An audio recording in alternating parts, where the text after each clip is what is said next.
মানুষ দেখবেন তার দিন পালনের কোনো তার কোনো কি নাই, চিন্তা ভাবনাও নেই। বহু মানুষ দিশেহারা হয়ে ঘুরতেছে, দিন পালনের কোনো তার কি নাই, তোয়াক্কা নাই।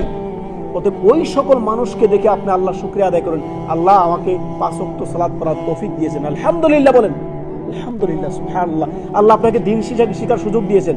এই জন্য সর্বদাই একটি কথা খেয়াল রাখবেন, সর্বদাই দিনের উপরে যখন আপনি অবিচল থাকবেন, অবিচল থাকার জন্য আল্লাহর তৌফিক কি করবে, লাগবে।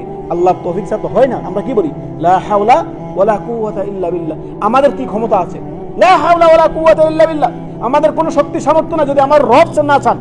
আল্লাহ আমাদেরকে তৌফিক দিলে আমরা দিনের পরে চলতে পারবো, আল্লাহ আমাদের হেদায়েতের উপর ইস্তেকামাত রাখলে আমরা সে পথে চলতে পারবো। সুবহানাল্লাহ। এইখানে আপনি সর্বদাই সূরা আল ইমরানের এই আয়াতটি আপনারা সর্বদা দোয়া হিসেবে পড়বেন নিজের জন্য। রব্বানা লা তুযিগ কুলুবানা বাদা ইয হাদাইতানা ওয়া হাব লানা মিন লাদুনকা রাহমা ইন্নাকা আনতাল ওয়াহ্হাব। আল্লাহ, হেদায়েতের পরে আমাদের অন্তরকে বক্র করে দিন না আল্লাহ।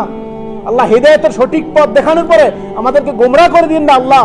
আল্লাহ, আমাদেরকে ঈমানের উপর ইস্তেকামাত রাখুন। আল্লাহ, আমার পরিবারকে ঈমানের উপর ইস্তেকামাত রাখুন, আমার ছেলে মেয়েকে ঈমানের উপর ইস্তেকামাত রাখুন, আমার আত্মীয় স্বজনকে ইস্তেকামাত রাখুন, আমার দ্বীনী ভাই বোনদেরকে দ্বীনের উপর অবিচল রাখুন। আল্লাহ, যারা দিশেহারা হয়ে আছে, যারা পথহারা হয়ে আছে, তাদেরকে আল্লাহ পথ দেখান। আপনি সর্বদাই আল্লাহর কাছে দোয়া করবেন, সর্বদাই হিদায়াতের উপরে, দ্বীনের উপরে ইস্তেকামাত থাকার জন্য এই দোয়াটি সর্বদাই আল্লাহর কাছে করবেন। সুবহানাল্লাহ, অত্যন্ত গুরুত্বপূর্ণ।